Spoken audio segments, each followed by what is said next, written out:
Estamos de volta com o programa Abrindo a Bíblia, falando hoje ainda da família de Jesus, porém concluindo com a visão da ciência, com a ótica ou análise do Espiritismo em cima de tudo que nós vimos. Com relação ao nascimento de Jesus, nós vimos que dos 4 evangelhos só 2 falam, só Mateus e Lucas. E o fato de só Mateus e Lucas falarem do nascimento de Jesus, é lógico que não invalida o acontecimento. Não deixa o fato de ter importância e de ter o registro. O nosso querido mestre espiritual Emmanuel, guia, inseparável e amigo de Chico Xavier, afirma que os evangelistas foram inspirados pelo próprio Jesus. Então, o Cristo estava por trás de tudo isso. A obra é dele. A forma como chegou até nós, apesar de tão conturbada, não perdeu o seu eixo, nem a sua essência. Isso tem que ser o primeiro ponto para a gente concluir de tudo isso que a gente está falando. Marcos e Paulo, ambos, Marcos foi o seu evangelho para o gentio, Paulo também. Ou seja, eles, ao escreverem os seus evangelhos, todos os evangelistas, cada um, tanto Paulo como os evangelistas, tinham um objetivo, um destino específico. Eles sabiam a quem se dirigia. Mateus se dirigiu aos judeus recém-convertidos. Marcos aos gentios. Paulo foi para a Ásia Menor pregar para os chamados gentios ou não cristãos ou não judeus. E daí o seu objetivo de esquecer o judaísmo é levar Jesus para as pessoas de uma forma geral. João, o mais espiritualizado dos evangelhos, fugiu de toda a questão judaica e de todo o materialismo de Mateus e ressaltou exatamente a parte espiritual, que era, na verdade, o grande objetivo do seu evangelho, o evangelho mais espiritualizado. Então, a gente vê aí que cada um teve um objetivo específico, mas quem lhes deu o sustento, o suporte espiritual para isso foi o próprio Cristo. Então, não tem que lamentar a ciência que tenha perdido Tiago, Maria, família de Jesus, a destruição de Jerusalém. Isso é uma visão científica, mas a ciência, por trás da ciência tem a espiritualidade, que é nela que nós estamos nos concentrando agora.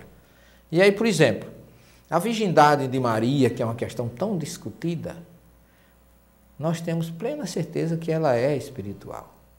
Isaías fala em Alma, no hebraico, nós já vimos que é jovem mulher, e Mateus fala em Betulá, que em hebraico é virgem. Jovem ou virgem, não importa. Sabe por quê?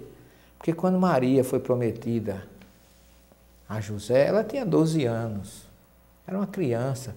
Portanto, ela era virgem nessa época, física e espiritualmente.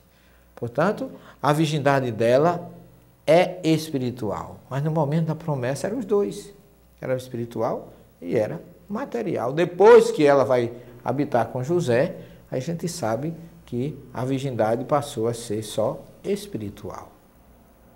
Você pode ler isso em João 14, 2, 18, 21 e João 10, 17 e 18, que quando ele fala de João Batista dizendo que dentre os filhos de mulher ninguém é maior do que João, aí deixa uma incógnita muito grande. Jesus não era filho de mulher, não?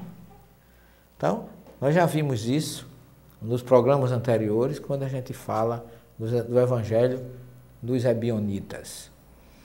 Mas as divergências que existem no Evangelho, segundo o Espiritismo, elas, na verdade, elas são puramente superficiais. No cerne, no núcleo da questão, não há divergência.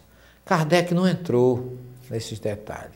Basta você pegar o Evangelho segundo o Espiritismo, que Kardec trabalhou só com a parte moral do Evangelho.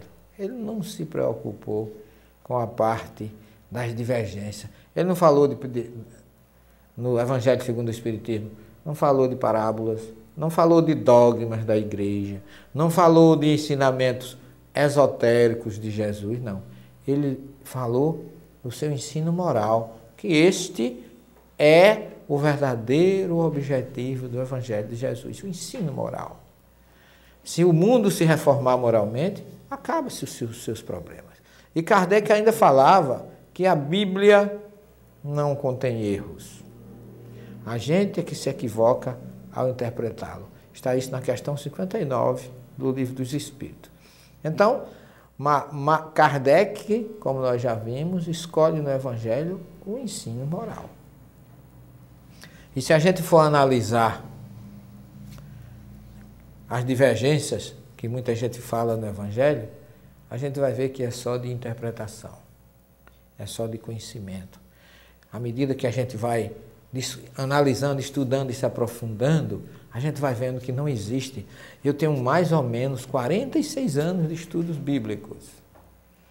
E eu nunca descobri nessas nossas pesquisas, em todo esse tempo que nós trabalhamos e pesquisamos, eu nunca encontrei nada nas minhas pesquisas que diminuísse o valor espiritual, a mensagem, a luz trazida por Jesus. Pelo contrário, quanto mais a gente se aprofunda na ciência, a gente tem que se lembrar do grande cientista francês Louis Pasteur, que ele dizia que pouca ciência afasta de Deus, mas muita ciência aproxima de Deus. É exatamente, provavelmente, isso que está faltando aos cientistas.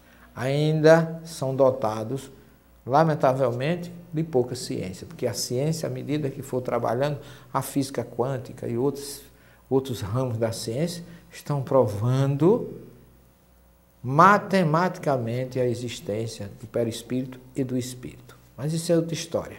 Continue conosco, que nós retornamos no minuto. Até já.